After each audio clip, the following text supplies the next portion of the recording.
1. A vida na mansão dos Almeida e o abuso sofrido. Olhei nos olhos dele e disse: não importa que você seja filho do patrão. Isso não te dá o direito de tirar o que não é seu a oferecer. Mas ele apenas riu, e naquela noite de 1962, perdi muito mais que minha inocência, perdi o direito de escolher meu próprio destino. Me chamo Teresa Gonçalves da Silva. Tenho 78 anos nas costas, uma cicatriz na alma e uma história que, depois de 6 décadas escondida no fundo do baú, finalmente encontra coragem para vir à luz. Essa velha senhora de cabelos brancos e mãos enrugadas que vocês veem hoje já foi uma menina cheia de sonhos que acreditava que o mundo podia ser justo. Mas antes de eu continuar essa história, queria saber um pouquinho de vocês. De que cantinho desse Brasil vocês estão me assistindo? Deixa aqui nos comentários, viu? Gosto de imaginar que minha voz está chegando até vocês, como se estivéssemos conversando na minha varanda tomando um café. E se essa história tocar seu coração, aperta esse botãozinho de curtir aí embaixo, para essa velha saber que tem alguém escutando do outro lado. Nasci em 1946, numa cidadezinha do interior de Minas Gerais chamada Santo Antônio do Pinhal. Era um lugarzinho simples, ruas de terra, casas modestas, todo mundo conhecia todo mundo. Meu pai trabalhava cortando cana e minha mãe lavava roupa para as famílias ricas da região. Éramos pobres, muito pobres. Tão pobres que um ovo era dividido entre 3 crianças no café da manhã. E carne só aparecia na mesa em dia de domingo. Isso quando aparecia. Mas uma coisa a gente tinha em abundância: o dom da costura. Minha avó Cecília era conhecida como a melhor costureira daquelas bandas. Mesmo com os dedos tortos de artrite, fazia milagres com um pedaço de pano. Foi ela quem me ensinou, desde os 7 anos de idade. Enquanto outras meninas brincavam de boneca, eu já sabia fazer o vestido da boneca. Minha filha, esse dom é teu sustento. Homem vai, homem vem, mas o que tuas mãos sabem fazer, ninguém pode tirar. Ela dizia, sentada naquela velha cadeira de palha, com os óculos caindo pela ponta do nariz. Palavras sábias que eu só fui entender muitos anos depois.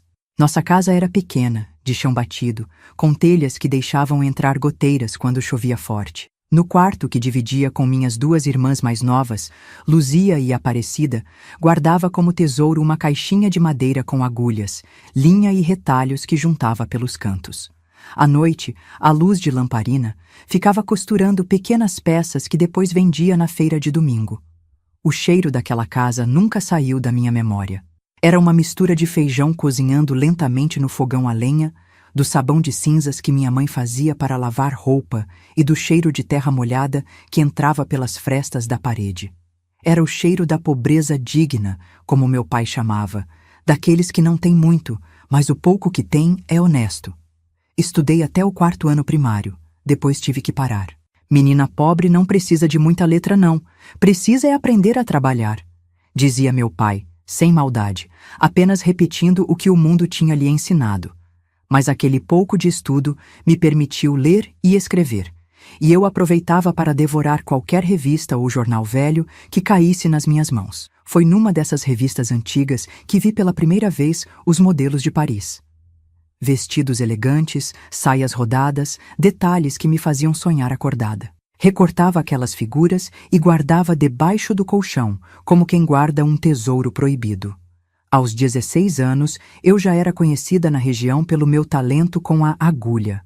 Fazia vestidos para as moças casadouras, ajeitava roupas para as senhoras mais cheias e até mesmo as professoras da escolinha local me procuravam quando precisavam de algo especial. O dinheiro não era muito, mas ajudava em casa, principalmente depois que meu pai adoeceu da coluna de tanto se curvar no canavial. Nosso vilarejo ficava a poucas léguas da Fazenda Primavera, uma propriedade imensa, com casarão de 2 andares, varandas por todos os lados e jardins que diziam ser mais bonitos que os da capital. Pertencia à família Almeida, gente tão rica que mal pisava na terra como nós, comuns. Foi numa tarde de sábado que Dona Helena Almeida parou seu automóvel reluzente em frente à venda do seu Joaquim, onde eu estava comprando um carretel de linha. Ela tinha visto um vestido que eu havia costurado para a filha do farmacêutico e queria saber quem era a costureira. Imaginem só a cena. Eu, magricela, com um vestido simples de algodão, sandálias gastas nos pés, diante daquela senhora elegante que cheirava a perfume francês. Minhas pernas tremiam tanto que achei que ia desmaiar ali mesmo. A senhora tem mãos de fada, menina, ela disse, depois de me examinar como quem examina uma peça à venda. Estou precisando de alguém com seu talento lá na fazenda. A costureira que trabalhava para nós voltou para Portugal, e tenho muitas roupas precisando de ajustes e consertos. Foi assim que, numa segunda-feira de maio de 1962, eu entrei pela primeira vez pelos portões da Fazenda Primavera, com uma trouxinha de roupas debaixo do braço e o coração batendo mais forte que tambor em festa de São João. Minha mãe chorou na despedida, metade de tristeza por me ver partir, metade de alegria pela oportunidade que surgia. Vai ser bom para ela, Maria, consolava meu pai. Na casa de gente rica, quem sabe não arranja um casamento melhor, um futuro diferente do nosso. Se ele soubesse o que aquela oportunidade realmente me traria... Mas ninguém pode prever o futuro, não é mesmo? A gente só entende o desenho do bordado quando a peça já está quase pronta. O casarão da fazenda era ainda mais impressionante visto de perto. Janelas enormes com cortinas de veludo, móveis lustrados que refletiam como espelho, tapetes macios onde os pés afundavam. Tudo tão diferente do chão de terra da minha casa que parecia outro mundo. Fui instalada num quartinho nos fundos, perto da cozinha. Não era grande coisa, mas para mim parecia um palácio. Uma cama só para mim, um armário pequeno, uma mesinha onde poderia costurar. E o melhor de tudo, uma janelinha que dava para o pomar de laranjeiras. Nas noites quentes de verão, o cheiro dos frutos entrava e embalava meus sonhos. Meu trabalho era principalmente com as roupas de Dona Helena e das duas filhas, Cecília e Mariana, moças de 18 e 20 anos. Passava o dia entre consertos, ajustes, botões que precisavam ser trocados, bainhas que precisavam ser refeitas. De vez em quando, me pediam para copiar algum modelo de revista, e eram nessas horas que eu me sentia verdadeiramente feliz, criando algo novo, vendo o tecido tomar forma sob minhas mãos. Dona Helena não era má patroa. Exigente, sim, às vezes até demais, mas justa à sua maneira. As refeições eram boas, bem diferentes do feijão com farinha que eu estava acostumada em casa. Pela primeira vez na vida eu comia carne quase todos os dias. Tinha leite fresco no café da manhã, frutas sempre à disposição. Enviava quase todo o meu pagamento para minha família, guardando apenas o suficiente para comprar linha, agulhas e, de vez em quando, um pedaço de tecido barato para fazer algo para mim mesma. Nos domingos, meu dia de folga, ia até a cidade, assistia à missa e depois passava na casa de uma tia que morava por ali, para não me sentir tão sozinha. Foi numa dessas tardes de domingo, voltando para a fazenda, que encontrei pela primeira vez o filho do senhor Almeida, Roberto. Ele tinha acabado de voltar de São Paulo, onde estudava engenharia. Alto, bem vestido, com aquele jeito de quem sabe o valor do próprio nome. Estava encostado no portão da fazenda, fumando um cigarro. Então você é a nova costureira?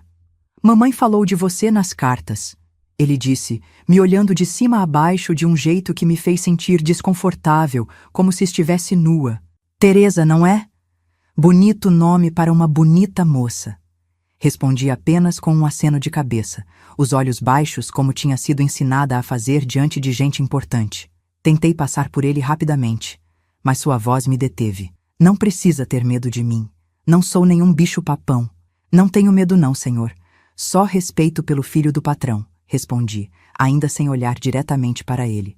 Ele riu, um riso que até hoje ecoa nos meus pesadelos. Respeito é bom, mas entre nós pode me chamar só de Roberto. Afinal, vamos nos ver bastante por aqui. Naquela noite, demorei para pegar no sono. Havia algo no olhar dele que me deixava inquieta, uma fome que não tinha nada a ver com comida. Nos dias seguintes, notei que ele sempre dava um jeito de estar por perto quando eu ia estender as roupas no varal, ou quando ia até o pomar buscar frutas a pedido da cozinheira. No começo, eram apenas comentários, elogios que pareciam inocentes. Esse vestido ficou bem em você, Teresa. Seu cabelo brilha no sol como fios de ouro. Bobagens que faziam as outras empregadas rirem e dizerem que eu tinha conquistado o coração do moço da casa. Mas eu não era boba.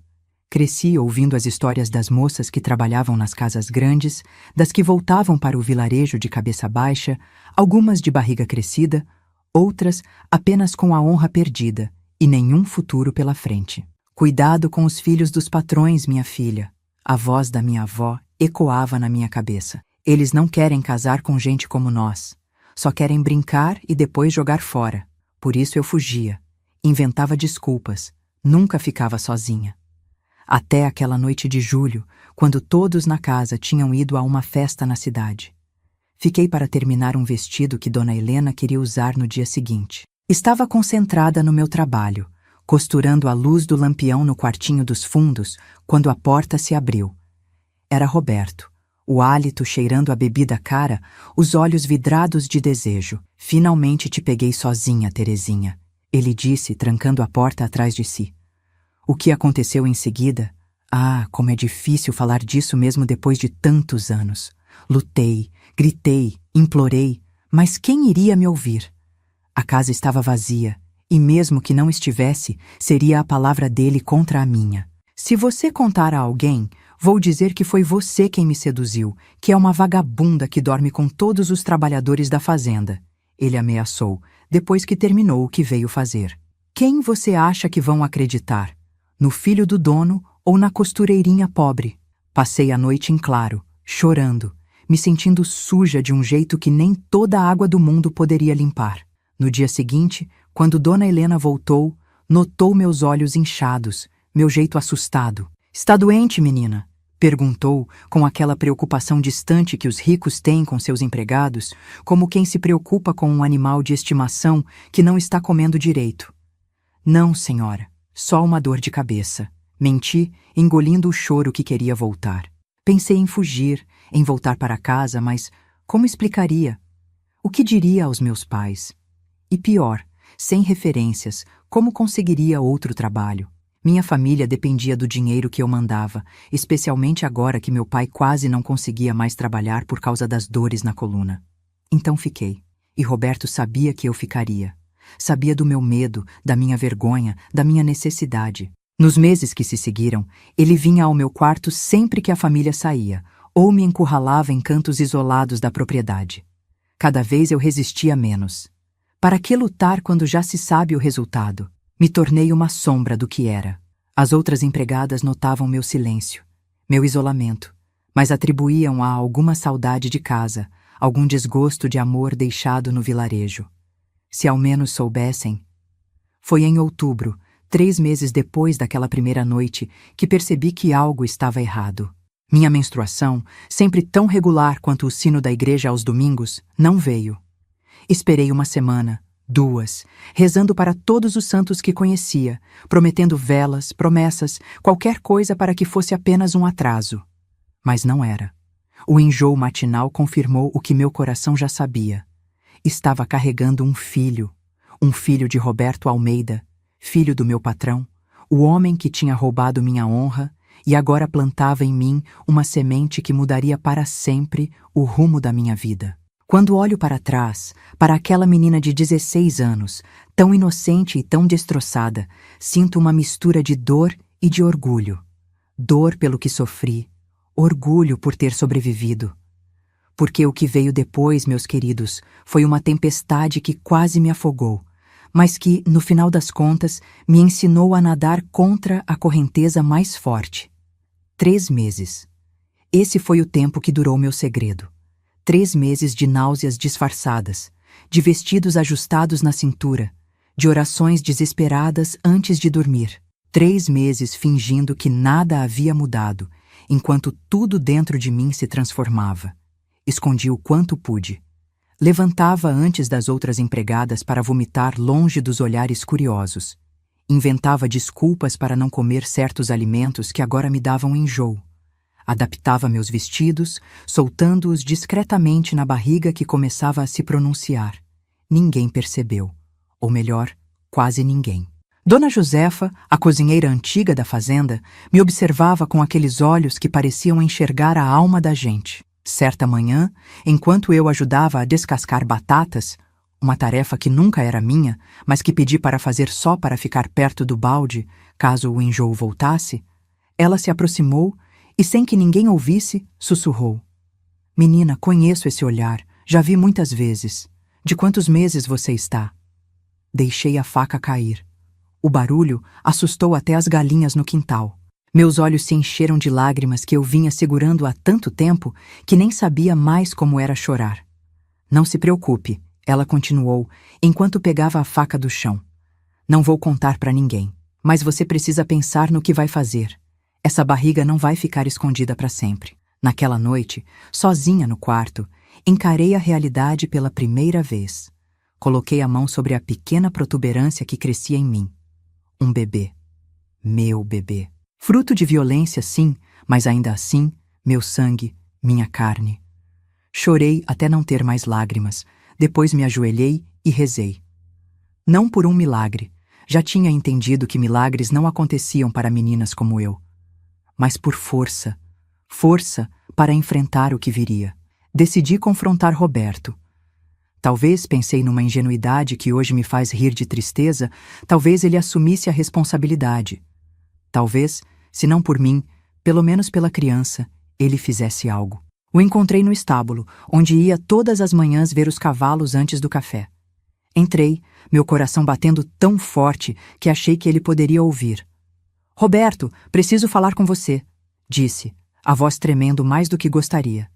Ele se virou. Aquele mesmo sorriso que antes me causava arrepios agora me causava náusea. "Terezinha, veio me trazer um pouco de alegria logo cedo? Estou com saudade do seu quartinho."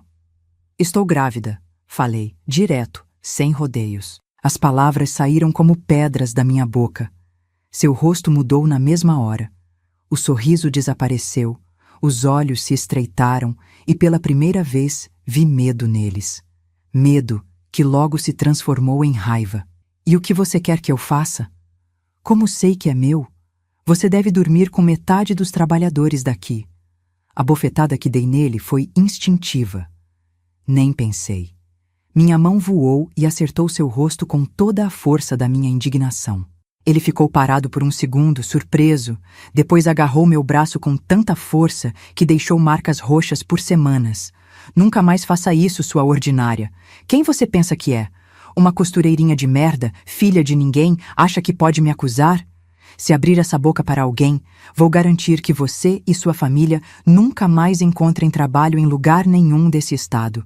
Me soltou com um empurrão tão forte que caí no chão do estábulo, a palha suja grudando no meu vestido.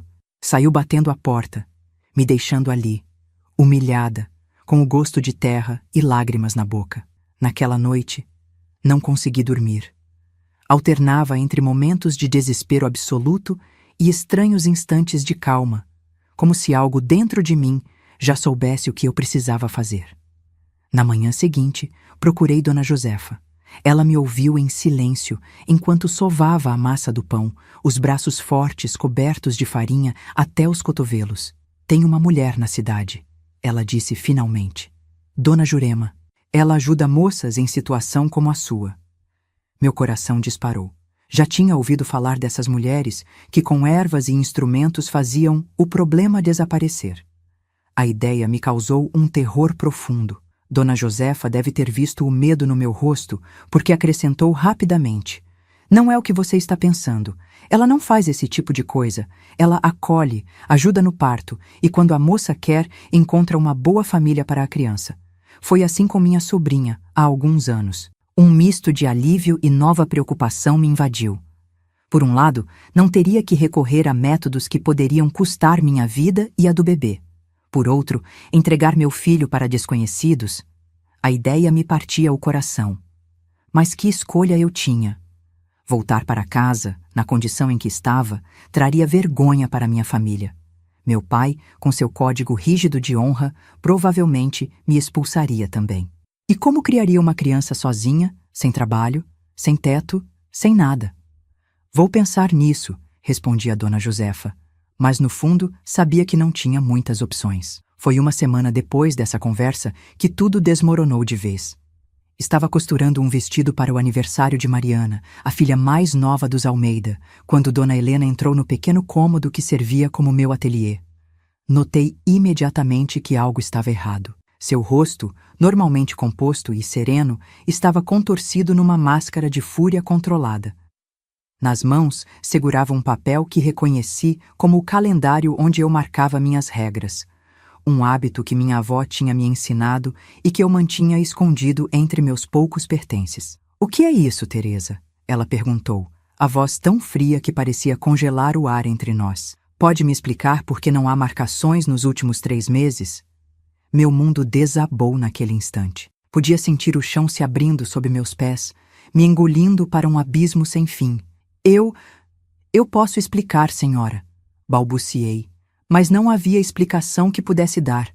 Não havia mentira que pudesse inventar. "Você está grávida, não está?" "Está grávida na minha casa." A voz dela aumentou até se tornar um grito que deve ter sido ouvido até na cidade. Comecei a chorar. Não conseguia evitar. Todo o medo, toda a vergonha que vinha escondendo por meses agora, transbordava na frente da última pessoa para quem eu queria mostrar fraqueza. "De quem é essa criança? Algum dos trabalhadores? O motorista? O jardineiro? Fale, menina." Mordi o lábio com tanta força que senti o gosto metálico de sangue. E, se contasse a verdade, o que aconteceria? Acreditariam em mim ou em Roberto? E mesmo que acreditassem, o que fariam? Um casamento forçado? A ideia de passar o resto da vida ao lado daquele homem me causava mais pavor que a de enfrentar o mundo sozinha. "Não importa quem é o pai, senhora. Foi um erro, eu assumo, mas o bebê não tem culpa."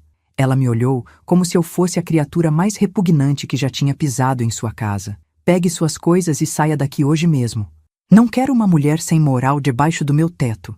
Você vai receber o que deve pelo trabalho já feito, mas não espere referências minhas para outro emprego." Não implorei. Não me humilhei. Um estranho senso de dignidade me manteve em pé, enxugando as lágrimas e acenando com a cabeça. "Sim, senhora.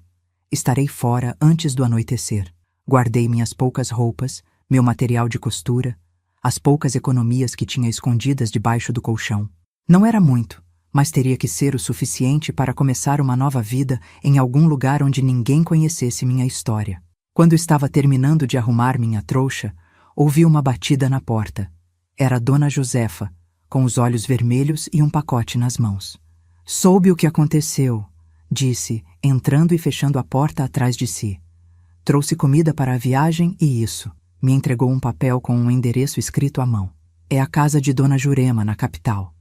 Diga que vai da minha parte. Ela vai te ajudar até o bebê nascer. Depois você decide o que fazer." A abracei com força, sentindo nas suas costas largas o único apoio verdadeiro que tinha naquele momento. "Obrigada, Dona Josefa. A senhora é um anjo que Deus colocou no meu caminho." Ela sorriu triste. "Anjo não, menina. Só uma velha que já viu essa história se repetir vezes demais. Agora vá, antes que a patroa volte.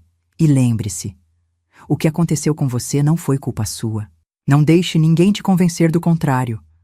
Saí pelos fundos da fazenda, como um ladrão que se esgueira na noite, carregando meus poucos pertences e um bebê no ventre. Não olhei para trás. Sabia que se olhasse, a coragem que tinha reunido poderia se dissipar como fumaça. Na estrada, consegui carona com um caminhoneiro que levava leite para a capital. Um homem simples, de poucas palavras, que não fez perguntas quando viu uma jovem sozinha pedindo carona ao entardecer. Apenas abriu a porta do caminhão e disse: "Suba, mas se for fugida, não quero saber." "Não sou fugida, seu moço. Só estou indo procurar um lugar onde possa recomeçar." Durante a viagem, enquanto o caminhão balançava nas estradas de terra, senti pela primeira vez o bebê se mexer dentro de mim. Foi como um pequeno peixinho nadando, tão leve que quase pensei ser imaginação. Mas aconteceu de novo, um movimento suave, como se dissesse: "Estou aqui, mamãe. Estamos juntos nessa jornada." Coloquei a mão na barriga e sussurrei uma promessa: "Vou cuidar de você. Não sei como ainda, mas vou encontrar um jeito. Você merece uma vida melhor que a minha." Cheguei à capital já noite fechada. Nunca tinha estado numa cidade grande antes. As luzes, os carros, o barulho e a quantidade de gente me assustaram e maravilharam ao mesmo tempo. Era um mundo completamente diferente do vilarejo onde cresci, da fazenda onde trabalhei. Um mundo onde talvez pudesse encontrar um novo começo. Com o endereço de Dona Jurema apertado na mão, pedi informações a uma senhora que vendia café numa esquina. Ela me olhou com uma mistura de pena e desconfiança. Depois apontou para uma rua estreita a algumas quadras dali. Fica lá no final, uma casa azul com trepadeiras no muro. Mas cuidado, menina. Essa hora da noite não é bom uma moça bonita como você andar sozinha por aí. Agradeci e segui caminho, o coração aos pulos de medo e expectativa. E se Dona Jurema não me aceitasse? E se o endereço estivesse errado? E se... Mas a casa estava lá, exatamente como a senhora tinha descrito. Azul desbotada, com trepadeiras subindo pelo muro, uma luz fraca escapando pelas frestas da janela. Respirei fundo e bati na porta. 3 batidas hesitantes. A mulher que abriu não era nada como eu imaginava. Pensei que encontraria uma senhora idosa, severa. Em vez disso, vi uma mulher de meia idade, cabelos pretos com alguns fios grisalhos, rosto redondo e olhos que pareciam ler sua alma no primeiro olhar. "O que deseja, moça?" perguntou, a voz surpreendentemente suave. "Dona Jurema? Meu nome é Teresa. Dona Josefa da Fazenda Primavera me mandou. Disse que a senhora poderia me ajudar." Seu olhar desceu para minha barriga, ainda não muito evidente sob o vestido largo. Depois voltou para meu rosto. Por um momento terrível, achei que ia fechar a porta, me deixar na rua escura, sem destino. Mas então, ela abriu mais a porta e fez um gesto para que eu entrasse. "Entre, Teresa. Você não é a primeira que Josefa manda, e duvido que será a última. Vamos conversar, e você vai me contar sua história." E assim, naquela noite de outubro de 1962, entrei na casa que seria meu refúgio pelos próximos meses, carregando nada além de uma trouxa de roupas, algumas economias e um bebê que crescia dentro de mim. Um bebê que eu já amava, apesar das circunstâncias de sua concepção, um bebê que em breve eu teria que entregar para outras mãos, outros corações. A casa de Dona Jurema era simples, mas acolhedora. No interior, encontrei outras 3 jovens em situação semelhante à minha, cada uma com sua própria história de abandono.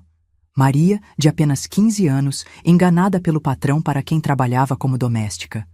Luísa, 18 anos, cuja família a expulsou quando descobriu a gravidez. E Ana, 20 anos, que fugiu do noivo violento quando soube que esperava um filho. Éramos como uma família improvisada, unidas pela dor comum e pela esperança tênue de dias melhores. Compartilhávamos tarefas, confidências, medos e, às vezes, até risadas.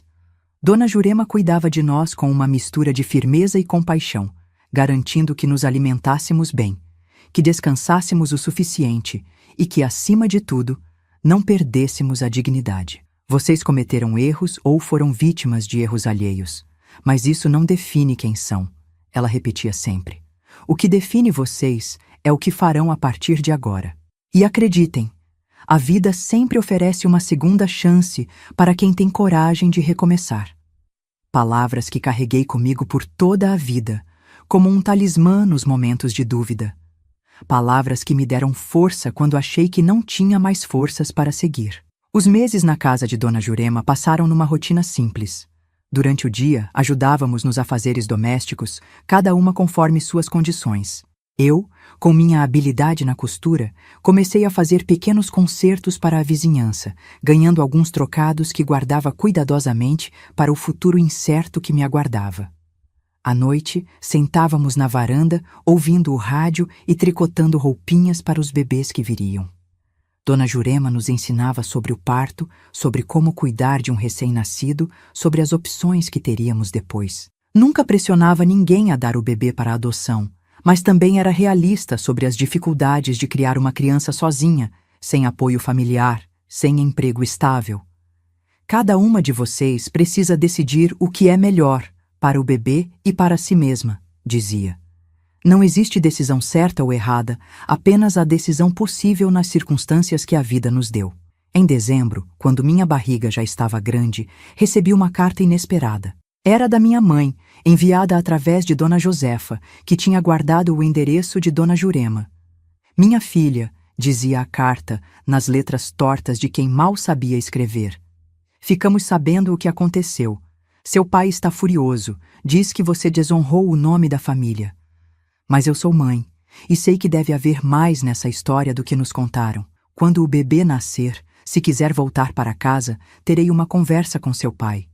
Talvez não de imediato, mas com o tempo ele pode aceitar. Sinto sua falta e rezo por você todos os dias. Chorei ao ler aquelas palavras, sentindo ao mesmo tempo o conforto do amor materno e a certeza de que não poderia voltar.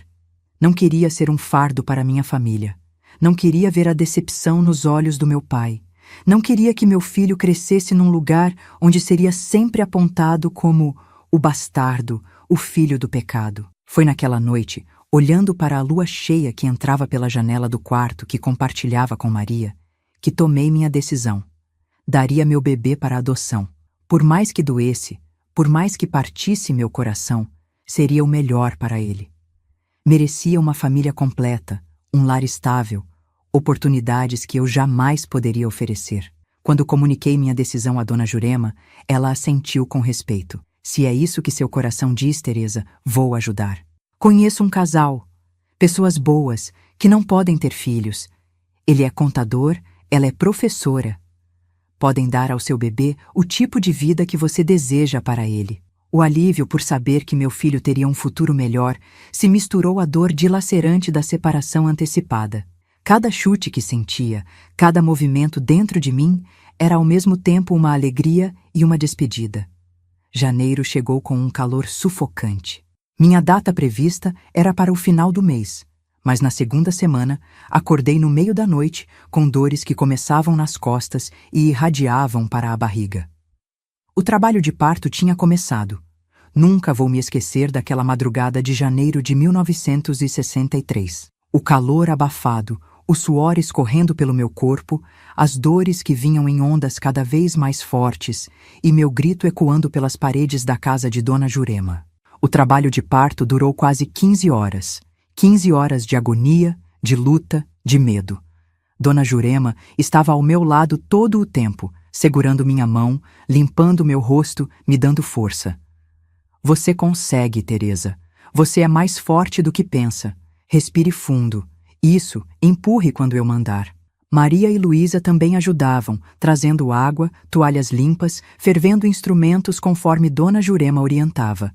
Ana tinha dado à luz apenas uma semana antes, então ainda se recuperava no quarto ao lado, mas mandava palavras de incentivo através da porta. Quando o sol já estava alto no céu e eu achava que não aguentaria mais nenhum minuto, senti uma pressão diferente, seguida pelo choro mais lindo que já ouvi na vida. É uma menina, anunciou Dona Jurema, erguendo um pequeno ser coberto de sangue e verniz. Uma menina linda e saudável. Estenderam-na sobre meu peito, ainda ligada a mim pelo cordão umbilical.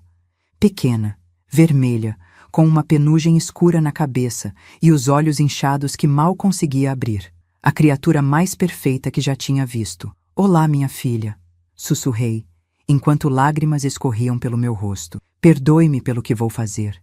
É por amor, só por amor. Passamos 3 dias juntas. Apenas 3 dias que pareceram ao mesmo tempo uma eternidade e um piscar de olhos. Amamentava-a, ninava-a, memorizava cada detalhe do seu rostinho, o nariz arrebitado, as sobrancelhas quase invisíveis, os dedos minúsculos que se agarravam ao meu com uma força surpreendente. Dei-lhe o nome de Clara, porque era como luz na escuridão da minha vida. Luz que teria que entregar para outras mãos acenderem. No 4º dia, Dona Jurema entrou no quarto mais cedo que o habitual. Seu rosto estava sério, os olhos tristes, mas resolutos. Eles estão aqui, Teresa, o casal que falei. Vieram conhecer a menina. Meu coração pareceu parar por um instante. Sabia que esse momento chegaria. Tinha me preparado mentalmente para ele durante meses, mas a realidade era muito mais dolorosa que qualquer preparação. Posso ter mais um momento com ela? Dona Jurema assentiu, fechando a porta ao sair. Peguei Clara no colo, que dormia tranquila, alheia ao turbilhão que se passava ao seu redor. Comecei a cantar baixinho, uma canção de ninar que minha avó cantava para mim, as lágrimas caindo sobre o rostinho dela, que se mexeu incomodada. Não chore, meu amor. Mamãe está apenas se despedindo. Você vai para um lugar melhor, com pessoas que vão te amar, te dar tudo o que precisa, que eu nunca poderia dar. Respirei fundo, enxugando as lágrimas. Um dia talvez você entenda. Um dia talvez possamos nos encontrar de novo. Tirei de dentro da minha blusa um pequeno medalhão que tinha sido da minha avó, a única coisa de valor que possuía. Dentro, coloquei um pedaço de papel onde havia escrito meu nome completo e a data de nascimento de Clara. Para que você saiba, se um dia quiser procurar suas raízes, que veio ao mundo sendo amada. Que não foi abandonada por desprezo, mas entregue por amor. Coloquei o medalhão no pescoço dela, escondendo-o dentro da roupinha. Dona Jurema tinha me assegurado que o casal permitiria que ela levasse os poucos pertences que eu tinha preparado. O medalhão, uma manta que eu mesma havia tricotado, um sapatinho de crochê feito por Maria. Quando a porta se abriu novamente, Dona Jurema entrou acompanhada por um casal de meia-idade. Ele, alto e magro, com cabelos começando a branquear nas têmporas. Ela, de estatura mediana, cabelos castanhos presos num coque, olhos gentis que imediatamente se fixaram na pequena forma no meu colo. Esta é Teresa, apresentou Dona Jurema. E esta é Clara, a menina de quem falei.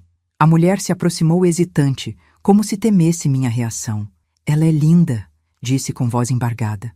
Posso segurá-la? Com um nó na garganta, entreguei minha filha para os braços de quem seria sua nova mãe. Vi como ela a segurou com reverência, com amor imediato, como seus olhos se encheram de lágrimas de alegria. O homem se aproximou, colocando o braço em volta da esposa, olhando para o bebê com um misto de admiração e incredulidade. Nossa filha, murmurou a voz trêmula. Finalmente nossa filha. Permaneci sentada na cama, mãos vazias agora, sentindo como se arrancassem uma parte do meu próprio corpo. Mas também havia algo mais, um alívio culpado por saber que minha Clara teria o que eu não poderia dar, um futuro diferente do meu. Vocês podem me dizer seus nomes? Perguntei, a voz quase não saindo. Trocaram olhares rápidos, depois o homem respondeu. Sou Eduardo Mendes. Esta é minha esposa, Helena. Moramos em São Paulo, no bairro de Perdizes. Vamos amá-la como se fosse nossa, acrescentou Helena, ainda embalando Clara contra o peito. Prometo que nunca vai faltar nada a ela. Nem amor, nem educação, nem oportunidades. Assenti, incapaz de dizer qualquer coisa. O nó na minha garganta havia crescido tanto que mal conseguia respirar. Dona Jurema percebeu meu estado. Acho que já está bom por hoje. Por que não levam a menina para a sala? Vou terminar os arranjos com vocês lá. Antes de sair, Helena se aproximou de mim uma última vez. Obrigada, disse simplesmente. Você está nos dando a maior dádiva que alguém poderia dar. Nunca esqueceremos isso. Quando a porta se fechou, deixando-me sozinha no quarto, algo em mim se quebrou. Um grito mudo, uma dor que nunca tinha experimentado antes, nem mesmo durante as piores horas do parto. Agarrei o travesseiro, pressionando-o contra o rosto para abafar os soluços que me sacudiam como convulsões. Naquela noite, não dormi. Fiquei acordada, olhando para o berço vazio, para as roupinhas dobradas que nunca mais vestiria em minha filha. O leite vazava dos meus seios doloridos, como lágrimas de um corpo que se recusava a aceitar a separação. No dia seguinte, Dona Jurema entrou com uma xícara de chá e um envelope. Eles deixaram isso para você, disse, entregando-me o envelope. Dentro, havia uma quantia considerável de dinheiro e uma nota escrita à mão. Para ajudar no seu novo começo. Cuidaremos bem dela. E.H. Olhei para aquele dinheiro com sentimentos conflitantes. Parecia um pagamento, como se minha filha tivesse sido vendida. Mas, ao mesmo tempo, sabia que era oferecido com genuína boa intenção, para me dar uma chance de reconstruir minha vida. O que faço agora, Dona Jurema? Perguntei, sentindo-me mais perdida do que nunca. Ela se sentou na beirada da cama, pegando minhas mãos entre as suas. Agora, Teresa, você recomeça. Tem talento com a costura, tem juventude, tem coragem. Eu vi isso durante todos esses meses. Pode ficar aqui mais algumas semanas, até se recuperar completamente. Depois, precisa encontrar seu caminho. Fiquei na casa de Dona Jurema por mais um mês. Foram semanas de luto, de choro silencioso à noite, de seios que pararam gradualmente de produzir leite, de braços vazios que ansiavam por segurar um pequeno corpo. Mas também foram semanas de planejamento, de decisões, de força sendo lentamente recuperada. Usei o dinheiro que os Mendes tinham me dado para alugar um quarto numa pensão na Muca, um bairro de imigrantes italianos onde ninguém fazia muitas perguntas sobre o passado dos outros. Comprei uma máquina de costura usada, a coisa mais cara que já tinha adquirido na vida, e comecei a oferecer meus serviços de costureira para a vizinhança. No começo, foi difícil. O quarto era pequeno e abafado, a comida simples, os clientes escassos. Mas tinha determinação. Se tinha conseguido sobreviver a tudo até ali, conseguiria sobreviver a mais isso. Me especializei em ajustes e pequenos reparos. Troquei botões, subi barras, consertei zíperes. Pouco a pouco, minha reputação cresceu. A dona da pensão começou a me recomendar para suas amigas. Uma cliente satisfeita trazia outras. Em poucos meses, tinha trabalho suficiente para pagar o aluguel e ainda guardar um pouco. Foi numa tarde de maio, quando voltava da feira com uma sacola de frutas, que vi o anúncio colado na vitrine de uma pequena loja de tecidos. Precisa-se de costureira com experiência. Tratar dentro. Ajeitei meu cabelo, endireitei os ombros e entrei. O interior cheirava a tecido novo e naftalina. Atrás do balcão, uma senhora italiana de cabelos grisalhos media um corte de seda para uma cliente. Esperei pacientemente até que a cliente saísse, então me aproximei. Vim pelo anúncio da vitrine. Sou costureira. A senhora me olhou de cima a baixo, avaliando. Que experiência tem, ragazza? Trabalhei como costureira particular para uma família no interior. Respondi, decidindo omitir os detalhes dolorosos. Sei fazer de tudo. Vestidos, camisas, ajustes, consertos. Também sei bordar e fazer acabamentos finos. A senhora, que se apresentou como Dona Francesca Vitali, me observou por mais alguns instantes. Depois disse: "Mostre o que sabe fazer. Venha amanhã com alguma peça que tenha costurado."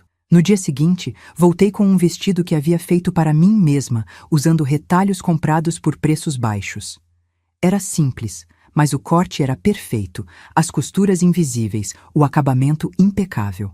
Dona Francesca examinou cada centímetro do vestido, virando-o pelo avesso, inspecionando as bainhas, testando a firmeza dos botões. Finalmente, assentiu com aprovação. "Tem boas mãos, ragazza? Posso lhe oferecer trabalho 3 dias por semana, para começar. Se provar seu valor, aumentamos para tempo integral." Foi assim que comecei a trabalhar na loja Tecidos Vitali, um pequeno estabelecimento familiar que servia à comunidade italiana da Muca há quase 2 décadas. Logo descobri que Dona Francesca era viúva, tendo assumido a loja após a morte do marido 5 anos antes. Seu único filho havia se mudado para o Rio de Janeiro, deixando-a sozinha para administrar o negócio. No início, meu trabalho consistia principalmente em realizar ajustes nas roupas que os clientes traziam e fazer pequenos serviços de costura. Mas à medida que Dona Francesca foi confiando mais em mim, comecei a fazer também peças sob medida para clientes especiais. Um vestido de festa aqui, um conjunto para uma ocasião importante ali. Trabalhava duro, chegando antes do horário, saindo depois que todos já tinham ido embora. Queria provar meu valor. Queria reconstruir minha vida a partir dos fios desfiados que tinham sobrado. À noite, em meu pequeno quarto na pensão, muitas vezes chorava silenciosamente, pensando em Clara, imaginando como estaria, se estaria bem cuidada, se algum dia saberia da existência da mãe que a tinha dado à luz. Passaram-se 6 meses. Minha situação havia melhorado consideravelmente. Agora trabalhava em tempo integral na loja, tinha um pequeno mas fiel grupo de clientes que pediam especificamente por mim, e havia conseguido alugar um quarto melhor, mais espaçoso e arejado, num sobrado não muito longe da loja.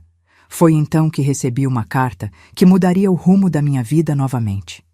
Vinha de Dona Jurema, a primeira que recebia desde que tinha deixado sua casa. Teresa, dizia a carta, espero que esta a encontre bem. Escrevo porque recebi notícias que podem lhe interessar. O casal que adotou sua filha mudou-se para o Rio de Janeiro devido ao trabalho do Sr. Mendes. Antes de partir, a Sra. Helena me procurou. Disse que Clara está bem, crescendo forte e saudável. Também me disse que se um dia você quisesse notícias dela, poderia escrever para o endereço que incluo abaixo. Eles não prometem contato direto, mas se comprometeram a enviar fotografias e informações sobre o desenvolvimento da menina, se você desejar. A decisão é sua, Teresa. Sei que a ferida ainda deve estar aberta, mas pensei que deveria saber desta possibilidade. Li e reli aquela carta dezenas de vezes. Meu coração batia descompassado só de pensar na possibilidade de ter notícias da minha filha. Mas, ao mesmo tempo, temia que reabrir essa porta apenas tornaria a dor mais aguda, a perda mais real. Passei semanas debatendo comigo mesma o que fazer. Por fim, uma noite, sentei-me à mesa e escrevi uma carta simples. Prezados, senhor e senhora. Mendes, recebi seu endereço através de Dona Jurema. Não sei se é apropriado escrever, mas não consigo conter o desejo de saber como está Clara. Se puderem, gostaria apenas de saber se ela está bem. Talvez ver uma fotografia. Não pretendo interferir na vida de vocês de nenhuma maneira. Apenas quero a certeza de que ela está feliz e saudável. Respeitosamente, Teresa Gonçalves. Uma semana depois, recebi um envelope. Dentro, uma carta breve e uma fotografia. Na foto, uma menina de quase 2 anos, cabelos escuros cacheados, bochechas redondas, um sorriso que mostrava dentes pequeninos. Meu coração quase parou ao ver como se parecia comigo na mesma idade. A carta dizia: Teresa, Clara está muito bem, como pode ver na fotografia. É uma criança alegre, saudável e muito amada. Começou a falar há alguns meses. Suas primeiras palavras foram mamã e papá. Gosta de música e de livros com figuras coloridas.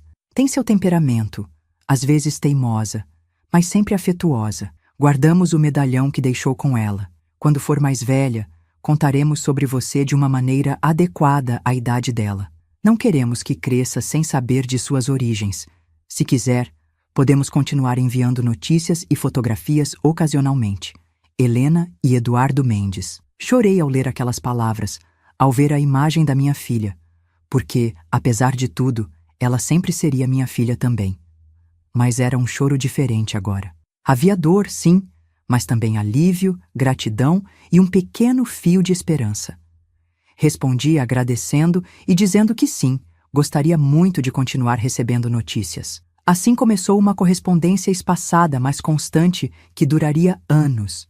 A cada poucos meses, recebia uma carta com atualizações sobre Clara, seus primeiros passos na escola, suas preferências, pequenas conquistas e desafios. Sempre havia uma fotografia que eu guardava cuidadosamente num álbum escondido sob meu colchão. Enquanto isso, minha vida seguia seu curso. Em 1965, Dona Francesca me fez uma proposta surpreendente. Teresa, estou ficando velha. Meu filho não tem interesse na loja, prefere sua vida no Rio. Pensei muito e decidi que gostaria que você se tornasse minha sócia. Vi como trabalha, como cuida dos clientes, como ama o que faz. Com o tempo, poderia assumir o negócio completamente. Fiquei atordoada com a oferta. Nunca tinha imaginado tal possibilidade. Eu, uma moça de origem humilde, sem família, sem passado que pudesse contar abertamente, tornar-me sócia de um negócio estabelecido. Mas, Dona Francesca, não tenho dinheiro para investir numa sociedade, argumentei. Ela fez um gesto dismissivo com a mão. Investirá seu trabalho, sua juventude, seu talento. É mais do que suficiente. E sei reconhecer uma sobrevivente quando vejo uma. Pessoas como você, que enfrentaram o pior e continuaram de pé, são as que fazem os negócios prosperarem. Foi assim que, aos 19 anos, me tornei sócia da loja, que passou a se chamar Vitale & Gonçalves. Com minha influência, aos poucos fomos além dos ajustes e consertos, passando a oferecer também roupas sob medida e, eventualmente, pequenas coleções prontas para venda. Aprendi o lado comercial do negócio com Dona Francesca. como negociar com fornecedores, como gerenciar as finanças, como lidar com funcionários, pois logo precisamos contratar ajudantes para dar conta da demanda crescente. Em 1967, mudamos para um espaço maior, numa rua mais movimentada do bairro. A nova loja tinha uma vitrine ampla, onde exibíamos nossas melhores criações, e um ateliê nos fundos, onde eu passava a maior parte do tempo, criando, cortando, costurando. Nesse mesmo ano, recebi uma carta diferente dos Mendes. Pela primeira vez, incluíam algo além da fotografia habitual de Clara, agora com quase 5 anos. Era um desenho feito por ela mesma, uma figura simplificada de uma mulher de cabelos longos, com um vestido colorido cheio de flores. Clara fez este desenho e disse que era para outra mamãe que mora longe, dizia a carta de Helena. Contamos a ela de maneira simples que foi adotada, que sua primeira mãe a amava muito, mas não podia cuidar dela. Então, nos escolheu para sermos seus pais. Ela aceitou com a naturalidade das crianças. Quis mandar um desenho para você. Esperamos que não se importe. Emoldurei aquele desenho e o coloquei na parede do meu quarto. Era o primeiro presente da minha filha, a primeira comunicação direta, ainda que mediada, entre nós. Dormia olhando para ele todas as noites. No ano seguinte, 1968, aconteceu algo que me pegou completamente de surpresa. Estava na loja, ajustando um vestido de noiva, quando um homem entrou. Alto, bem vestido, com um ar distinto que imediatamente me fez pensar nos clientes ricos para quem tinha trabalhado na Fazenda Primavera. Bom dia, disse ele tirando o chapéu. Estou procurando por Teresa Gonçalves. Olhei para ele com curiosidade. Não o reconhecia. Não conseguia imaginar o que um homem como aquele queria comigo. Sou eu mesma, respondi, colocando de lado o vestido em que trabalhava. Ele sorriu, um sorriso caloroso que iluminou seus olhos. Meu nome é Carlos Ribeiro, sou advogado, represento a família Almeida, da Fazenda Primavera. Senti como se o chão desaparecesse sob meus pés. O nome Almeida me trazia de volta todas as memórias que tinha tentado enterrar. Roberto, o abuso, a gravidez, a expulsão vergonhosa. O que quer comigo? Perguntei, a voz trêmula apesar do esforço para manter a compostura. Tenho informações importantes para lhe transmitir. Podemos conversar em particular? Conduziu até uma pequena sala nos fundos da loja que usávamos para reuniões com clientes especiais.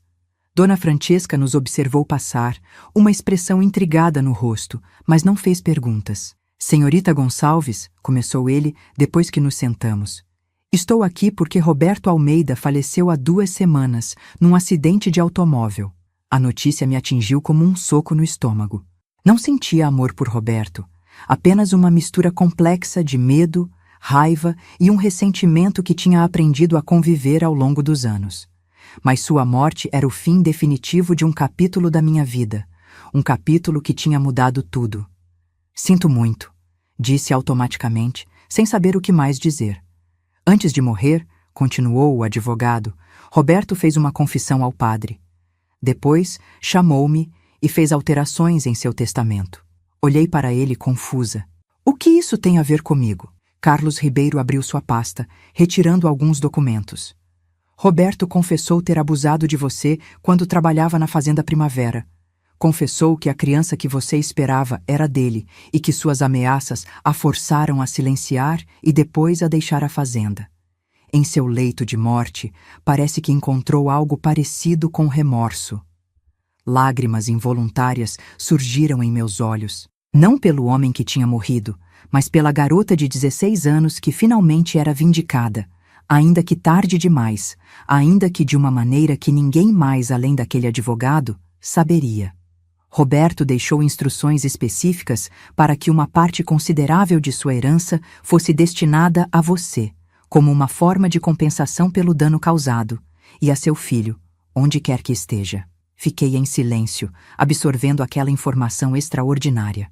Depois de todos esses anos, depois de ter reconstruído minha vida do zero, vinha este reconhecimento inesperado da injustiça que tinha sofrido. Se me permite perguntar, disse o advogado gentilmente, o que aconteceu com a criança? Uma menina, respondi baixinho. Clara. Dei-a para adoção, Está sendo criada por uma boa família no Rio de Janeiro. Ele assentiu, sem julgamento. Nesse caso, segundo as instruções do testamento, metade do valor destinado deve ir para você e metade deve ser colocado em um fundo fiduciário em nome de Clara, que ela poderá acessar quando atingir a maioridade. Precisaremos de informações para localizar a criança legalmente. Meu coração disparou ao pensar nas implicações. Dar essas informações significaria estabelecer uma conexão legal com Clara, algo que não tinha considerado possível até então. Preciso pensar, disse finalmente. Preciso considerar o que é melhor para Clara. Ela tem uma família que a ama, uma vida estável. Não quero perturbar isso. Compreendo, respondeu Carlos. O dinheiro destinado a você está disponível independentemente da sua decisão sobre o fundo para a criança. Peço apenas que me informe quando tiver tomado uma decisão. Depois que ele saiu, fiquei sentada sozinha na sala por um longo tempo, tentando processar tudo o que tinha acontecido. Uma parte de mim sentia uma satisfação amarga por Roberto ter confessado, por ter reconhecido o mal que me fizera. Outra parte temia as complicações que esse dinheiro poderia trazer para a vida de Clara, para o arranjo delicado que tinha com os Mendes. Naquela noite, escrevi uma longa carta a Helena e Eduardo Mendes, explicando a situação e pedindo que nos encontrássemos pessoalmente para discutir o assunto.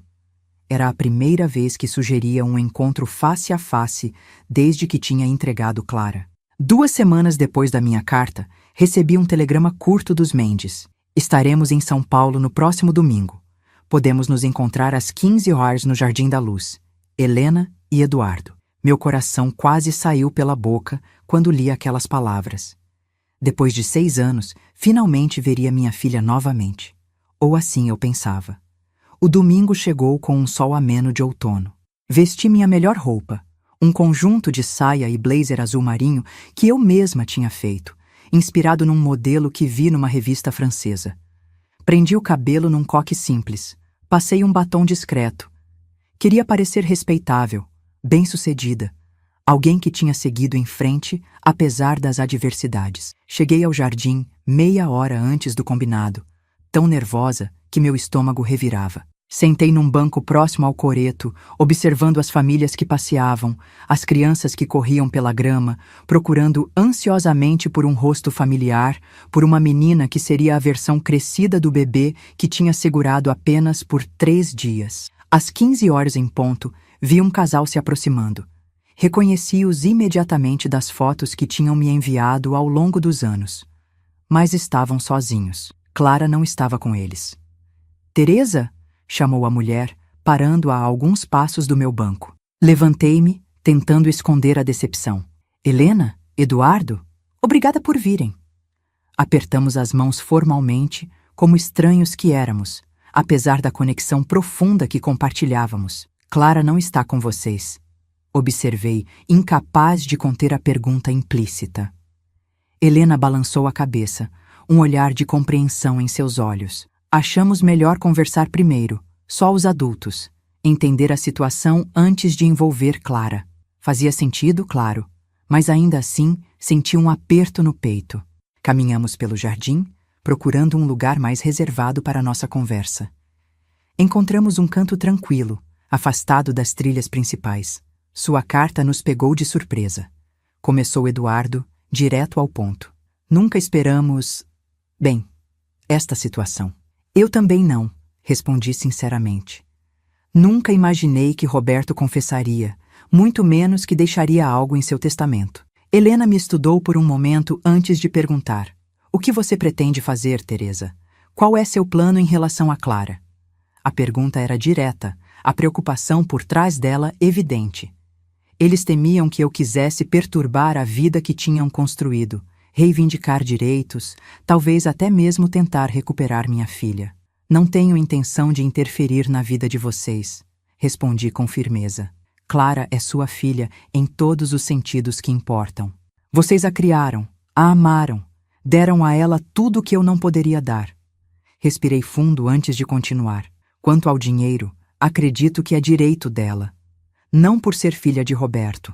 Ele não merece esse reconhecimento, mas porque é uma forma de justiça pelo que aconteceu. Vi seus ombros relaxarem visivelmente com minhas palavras. Nunca escondemos de Clara que ela é adotada, disse Helena. Como escrevemos, contamos de uma forma apropriada para sua idade. Ela sabe que tem outra mãe, alguém que a amava mas não podia cuidar dela. E sabe sobre as cartas, as fotos que você manda. Ela pergunta sobre mim? Questionei, a voz quase falhando. Eduardo assentiu. Às vezes. Quer saber como você é, o que faz. Mostramos as poucas fotos que você enviou. Ela guarda o medalhão na caixinha de tesouros dela. Lágrimas brotaram nos meus olhos ao imaginar Clara guardando aquela pequena lembrança, aquele pedaço de mim que tinha ido com ela. Acho que devemos ser práticos agora, disse Eduardo, retornando ao assunto principal.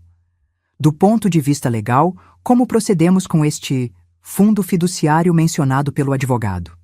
Discutimos os detalhes práticos, como estabelecer o fundo sem comprometer a adoção legal, como proteger a privacidade de Clara e a deles, como garantir que ela tivesse acesso ao dinheiro quando fosse mais velha. Eduardo, sendo contador, entendia bem desses assuntos e fez perguntas perspicazes. Ao final da conversa, chegamos a um acordo. Eles me dariam as informações necessárias para que o advogado estabelecesse o fundo fiduciário. O dinheiro seria investido e Clara poderia acessá-lo aos 21 anos. Em troca, pedi apenas para continuar recebendo notícias e fotos como antes, e expressei um desejo que guardava no coração, mas nunca tinha ousado mencionar. Se um dia, quando Clara for mais velha, se ela quiser me conhecer, vocês permitiriam? Helena e Eduardo trocaram olhares, uma comunicação silenciosa passando entre eles. Foi Helena quem respondeu. Quando Clara tiver idade suficiente para entender toda essa história e tomar sua própria decisão, se ela quiser conhecê-la, não nos oporemos.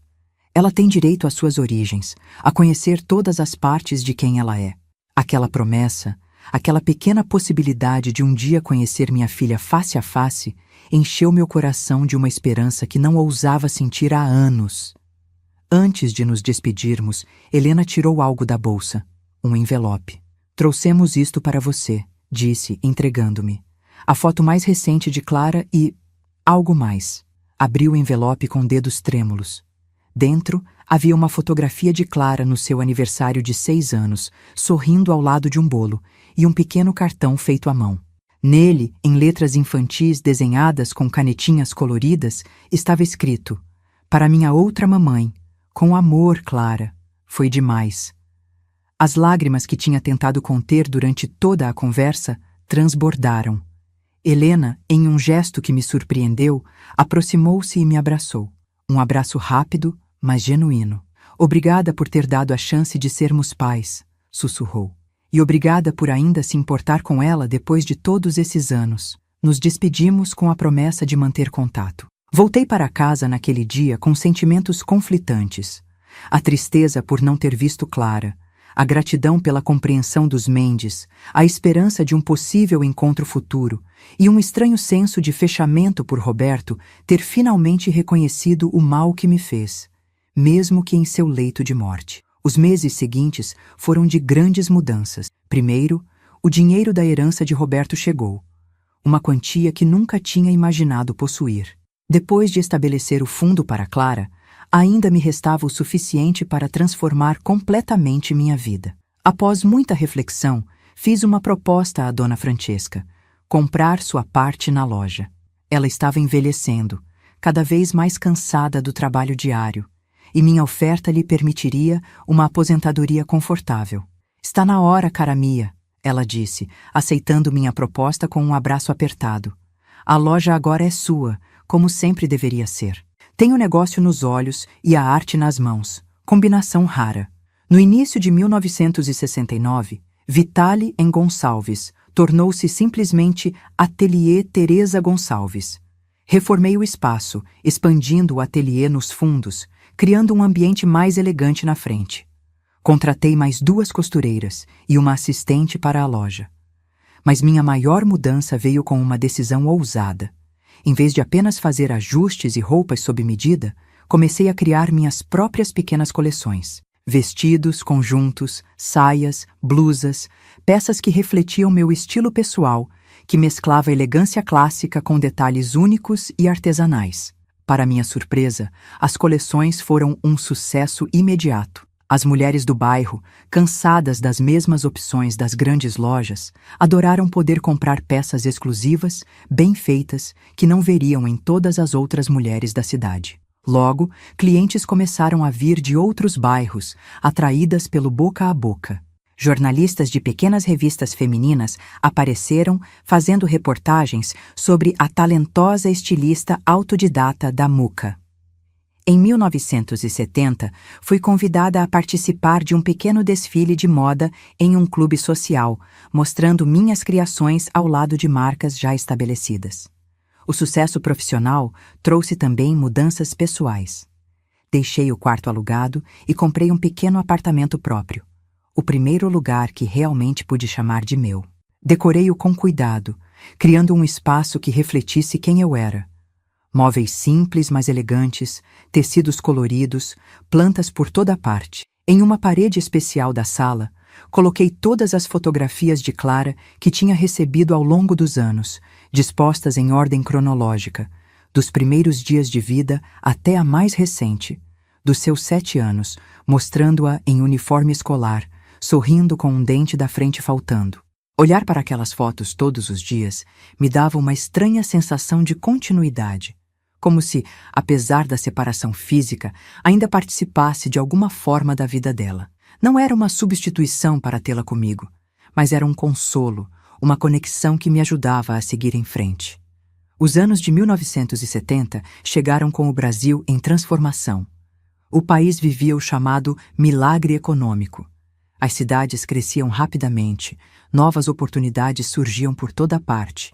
Meu ateliê acompanhou essa onda de prosperidade, expandindo-se além do que eu jamais tinha imaginado.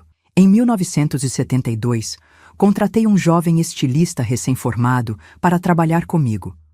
Maurício trouxe novas ideias, uma visão mais moderna e ousada que complementava meu estilo mais clássico.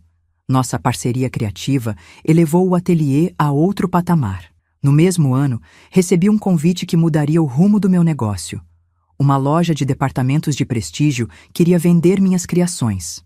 Era uma oportunidade de alcançar um público muito maior, de ter minhas peças disponíveis além das paredes do meu pequeno ateliê na Muka.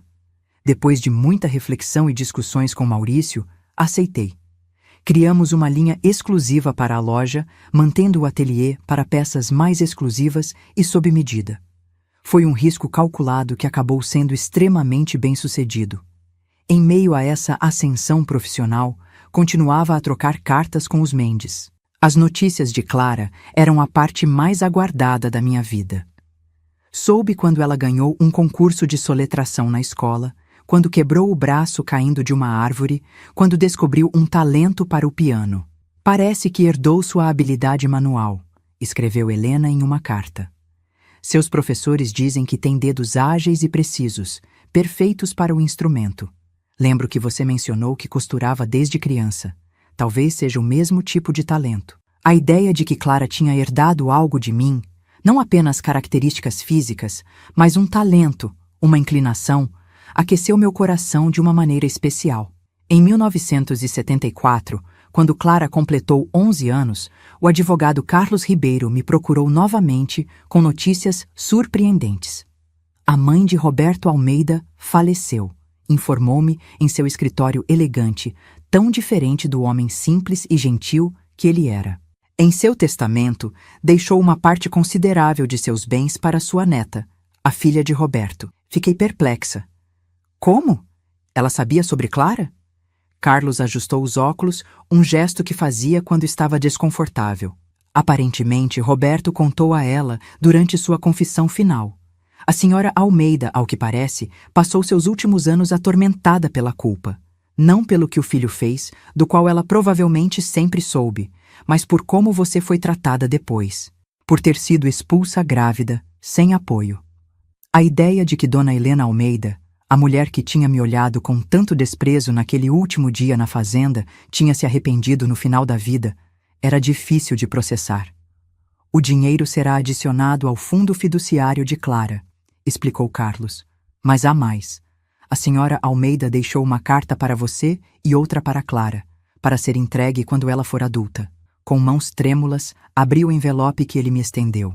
Dentro, num papel fino de carta com o monograma da família Almeida, estava escrito em letra elegante, mas trêmula de uma mulher idosa: Teresa, quando você saiu da nossa casa anos atrás, cometi um erro terrível. Culpei a vítima em vez do agressor. Não quis ver o que estava diante dos meus olhos, que meu filho, que eu tinha criado para ser um homem de bem, era capaz de atos tão deploráveis. Peço seu perdão, embora não tenha direito de esperá-lo. O que foi feito a você não pode ser desfeito, e nenhum dinheiro pode compensar a dor e a humilhação que sofreu. Mas espero que os recursos que deixo para sua filha possam, de alguma forma, ajudar a criar um futuro melhor a partir do passado doloroso. Roberto contou-me tudo antes de morrer. Não foi o filho que eu pensei ter criado. Por isso, quero que minha neta, sua filha, tenha a chance que você não teve. E quero que você saiba que, no final, a verdade sempre encontra seu caminho à luz. Com arrependimento sincero, Helena Almeida. Aquela carta tão inesperada trouxe à tona emoções que pensei já ter enterrado. Perdão? Como perdoar alguém que permitiu que minha vida fosse destruída, que me expulsou quando eu mais precisava de ajuda, que nunca questionou a versão do filho, nem mesmo quando todas as evidências apontavam para a verdade. Mas, ao mesmo tempo, havia algo libertador em ter minha versão finalmente reconhecida, em saber que, no fim, a verdade tinha prevalecido, mesmo que tarde demais para mudar o passado. Dobrei a carta cuidadosamente e a guardei na mesma caixa onde mantinha as fotos e cartões de Clara. Era parte da nossa história agora, mais um capítulo no livro complicado que era nossa vida. O resto dos anos 70 passou como um turbilhão. Meu ateliê cresceu, se expandiu, ganhou reconhecimento além de São Paulo. Em 1975, abri uma segunda loja, dessa vez nos Jardins, área nobre da cidade, atendendo uma clientela mais sofisticada. Maurício tornou-se meu sócio oficial, trazendo não apenas seu talento criativo, mas também uma astúcia comercial que me surpreendia constantemente. Foi ideia dele participarmos da primeira São Paulo Fashion Week, um evento ainda pequeno, mas que começava a ganhar destaque no cenário nacional. Teresa, precisamos mostrar suas criações num palco maior, insistiu ele. Você não vê, mas o que faz é único. Essa mistura de tradição com inovação, de técnicas artesanais com cortes modernos. A coleção que apresentamos foi inspirada na minha própria jornada. Tecidos rústicos do interior transformados em peças sofisticadas, bordados tradicionais aplicados em cortes contemporâneos, cores terrosas e vibrantes lado a lado, como os contrastes da vida. O sucesso foi imediato e avassalador. De repente, Teresa Gonçalves não era apenas um nome conhecido na Muca, ou mesmo em São Paulo, mas em todo o Brasil. Revistas de moda nacionais faziam reportagens sobre minha trajetória da pobreza ao estrelato, embora sempre omitindo os detalhes mais dolorosos que nunca compartilhei com a imprensa. Em meio a todo esse tumulto profissional, continuava a receber notícias de Clara, agora uma adolescente. As cartas dos Mendes se tornaram mais espaçadas, mas ainda regulares. As fotos mostravam uma jovem bonita, de cabelos escuros e olhos que eram um espelho dos meus. Clara está se preparando para o vestibular, escreveu Helena em 1979. Quer estudar medicina, sempre teve esse desejo de ajudar os outros. Ainda toca piano nas horas vagas, mas decidiu que será apenas um hobby. A paixão dela é cuidar das pessoas. Medicina, minha filha, uma futura médica. O orgulho que senti foi indescritível. Aquela menina que eu tinha dado à luz em circunstâncias tão difíceis, agora se preparava para uma carreira dedicada a salvar vidas. Não podia imaginar destino mais nobre. Em 1980, quando Clara completou 18 anos, recebi uma surpresa. Entre as cartas do correio do dia, encontrei um envelope endereçado com uma caligrafia que não reconheci. Dentro, uma carta breve. Querida Teresa, sei que deve parecer estranho eu escrever diretamente para você depois de todos estes anos. Mamãe, Helena, sempre me mostrou suas cartas, me contou sobre você, me mostrou suas fotos. Agora que completei 18 anos, sinto que é hora de estabelecer uma comunicação direta. Tenho tantas perguntas, tantas coisas que gostaria de saber sobre você, sobre sua vida, sobre como foi tomar a difícil decisão de me entregar para a adoção. Mamãe e papai me contaram apenas o básico, que você era muito jovem, que não tinha condições de me criar, que fez o que achou melhor para mim. Estou prestes a começar a faculdade de medicina. É um momento de grandes mudanças na minha vida. Um momento em que busco entender melhor quem sou e de onde vim. Se estiver disposta, gostaria de iniciar uma correspondência direta com você. Talvez, um dia, quando estivermos ambas prontas, possamos até nos encontrar pessoalmente. Com carinho, Clara Mendes. A carta caiu das minhas mãos trêmulas. Clara, minha Clara, tinha escrito para mim. Queria me conhecer, queria saber mais sobre mim, sobre nossa história. Era mais do que eu jamais tinha ousado esperar. Respondi no mesmo dia, uma carta longa e emocionada, contando sobre minha vida, meu trabalho, minha trajetória desde que nos separamos. Falei sobre como pensava nela todos os dias, como guardava cada foto, cada cartão que tinha recebido. Omiti apenas os detalhes mais sombrios sobre sua concepção. Aquela era uma verdade que precisaria esperar por um momento mais apropriado, talvez um encontro face a face. Assim começou nossa correspondência direta. Cartas semanais, depois quinzenais, à medida que Clara se adaptava à vida universitária intensa. Mandava-me fotos de seu dormitório, de seus novos amigos, contava sobre as aulas, as dificuldades, as pequenas vitórias do dia a dia. Eu respondia com histórias do ateliê, das novas coleções, de minha vida simples, mas satisfeita. Mandava-lhe amostras de tecidos bonitos, pequenos presentes que costurava especialmente para ela. Uma echarpe de seda, luvas delicadas para o inverno, uma bolsa artesanal para carregar seus livros. Em uma de suas cartas, no final de 1981, Clara fez a pergunta que eu tanto temia e esperava. Podemos nos encontrar nas minhas próximas férias? Meu coração disparou ao ler essas palavras. Depois de quase 20 anos, finalmente conheceria minha filha face a face. A menina que tinha segurado por apenas 3 dias, que tinha entregue com o coração partido para dar a ela uma chance de vida melhor, agora voltaria como uma jovem adulta, por sua própria escolha e vontade. Marcamos o encontro para janeiro de 1982, quando ela viria a São Paulo durante as férias de verão. Escolhemos um restaurante tranquilo nos Jardins, um lugar neutro onde poderíamos conversar sem pressão. Nas semanas que antecederam nosso encontro, mal conseguia dormir. Pensava no que diria, no que perguntaria, em como reagiria ao vê-la pessoalmente depois de tanto tempo. Imaginava se me reconheceria nela, se veríamos as semelhanças que as fotos já sugeriam, se haveria aquela conexão imediata que tanto esperava e temia. O dia finalmente chegou. Cheguei ao restaurante 1 hora antes, nervosa demais para esperar em casa. Escolhi uma mesa discreta num canto, pedi um chá que não consegui beber e esperei, o coração batendo tão forte que achava que todos podiam ouvir. E então ela entrou, e o mundo parou. Clara era alta e esbelta, com cabelos escuros que caíam em ondas até os ombros. Usava um vestido simples mas elegante, azul marinho, e carregava uma bolsa pequena na mão. Parou na entrada, olhando ao redor, procurando por alguém que conhecia apenas por fotos. Nossos olhares se encontraram, e algo passou entre nós. Um reconhecimento, um fio invisível que o tempo e a distância não tinham conseguido romper. Levantei-me, as pernas bambas, e ela caminhou em minha direção. "Teresa?", perguntou, a voz suave, hesitante. "Clara", respondi. E foi tudo o que consegui dizer antes que as lágrimas viessem. Ficamos ali, paradas, olhando uma para a outra, absorvendo cada detalhe, cada semelhança, cada diferença. Então, sem aviso, ela deu um passo à frente e me abraçou. Um abraço forte, desesperado, como se quisesse recuperar 20 anos de separação naquele único gesto. Abracei-a de volta, sentindo seu corpo contra o meu, sentindo o calor que uma vez tinha sido parte de mim, agora uma pessoa inteira, completa, maravilhosa.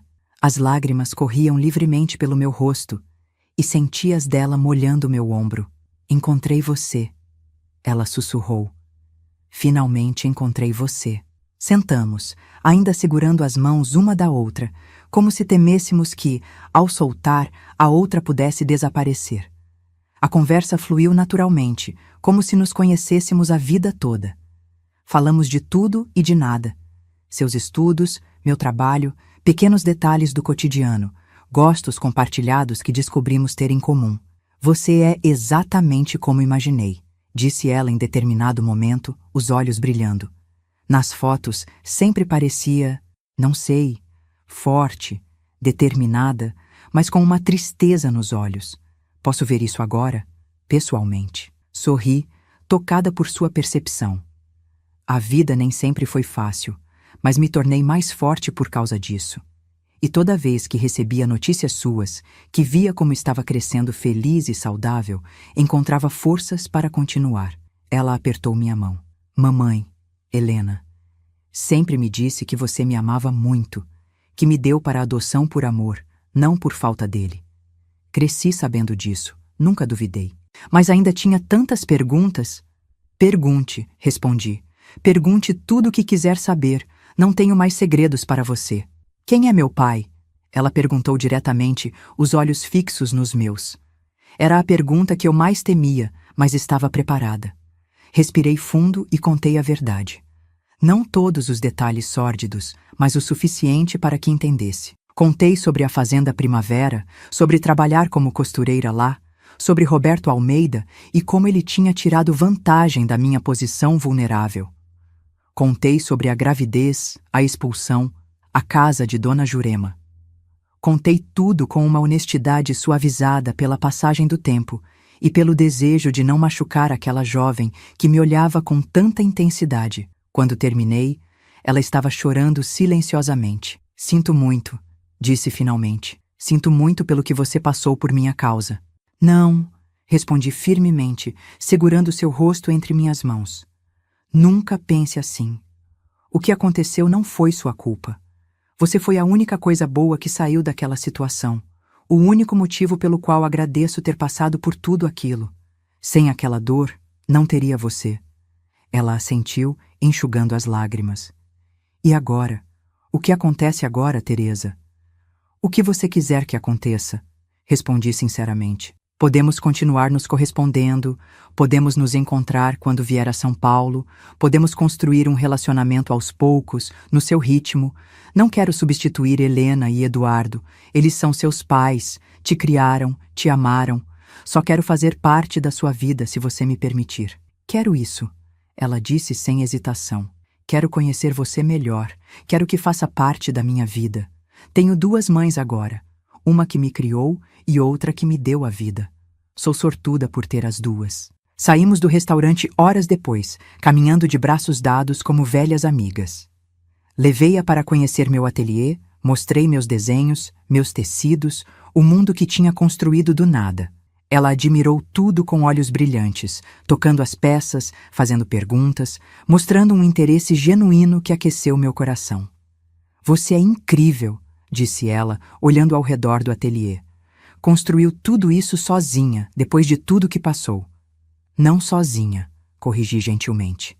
Tive ajuda ao longo do caminho. Dona Jurema, Dona Francesca, Maurício, tantos outros. E sempre tive você, mesmo que distante. A ideia de que estava bem, feliz, crescendo forte, me dava forças para continuar, para ser alguém de quem você pudesse se orgulhar um dia. Antes de nos despedirmos, prometi visitá-la no Rio nas próximas semanas.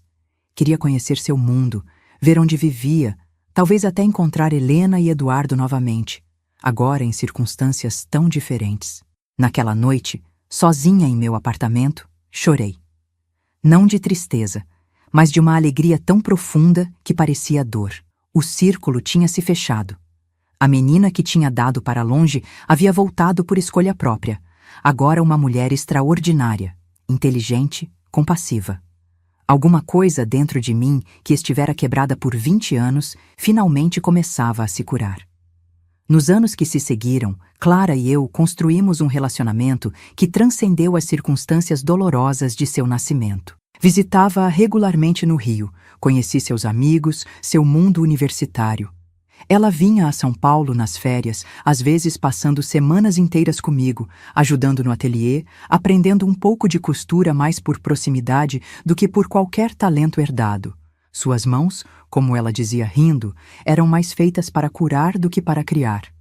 Helena e Eduardo, para minha surpresa e gratidão, aceitaram esse novo arranjo com uma graça que não esperava.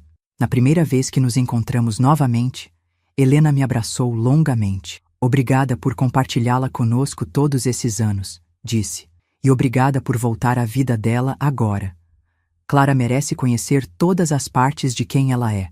Em 1987, estive presente, sentada discretamente ao lado de Helena, quando Clara se formou em medicina, a primeira na classe. O orgulho que senti naquele dia foi indescritível. Ver aquela menina que tinha nascido em circunstâncias tão precárias agora se tornar uma médica, pronta para ajudar outros, para fazer a diferença no mundo. Depois da cerimônia, Clara nos surpreendeu com um anúncio. Tinha sido aceita para uma residência em São Paulo, no Hospital das Clínicas. Estaria se mudando para minha cidade em poucos meses. Quero ficar mais perto de você, me disse em particular mais tarde. Conhecer melhor sua vida, seu mundo. Talvez até ajudar no ateliê nas horas vagas. Prometo tentar não estragar nenhum tecido caro. Rimos juntas, e eu segurei suas mãos. Aquelas mãos de médica que em breve salvariam vidas. Sua presença é tudo o que sempre quis. Tudo o que nunca ousei esperar. O ateliê Teresa Gonçalves continuou crescendo, se expandindo, ganhando reconhecimento internacional. Fui convidada para desfiles em Paris, em Milão, lugares que jamais imaginei visitar quando era uma menina pobre do interior. Abri lojas em outras cidades brasileiras, lancei linhas de acessórios, de perfumes, mas nada. Nenhum sucesso profissional, nenhum reconhecimento público, nenhuma conquista material. Se comparava à alegria de ter minha filha de volta na minha vida, de construir com ela um relacionamento baseado em escolha, em amor, em verdade. Em 1990, aos 44 anos, Clara me apresentou Alberto, um cirurgião que conheceu durante a residência.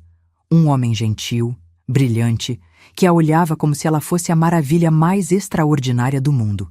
O que para mim ela sempre foi. Ele é o homem com quem quero passar o resto da vida, disse ela, os olhos brilhando daquela maneira especial que só o amor verdadeiro traz. O casamento foi realizado no ano seguinte, uma cerimônia elegante mais íntima em um jardim em São Paulo. Clara quis que eu e Helena a acompanhássemos até o altar. Suas duas mães, tão diferentes, unidas pelo amor por ela.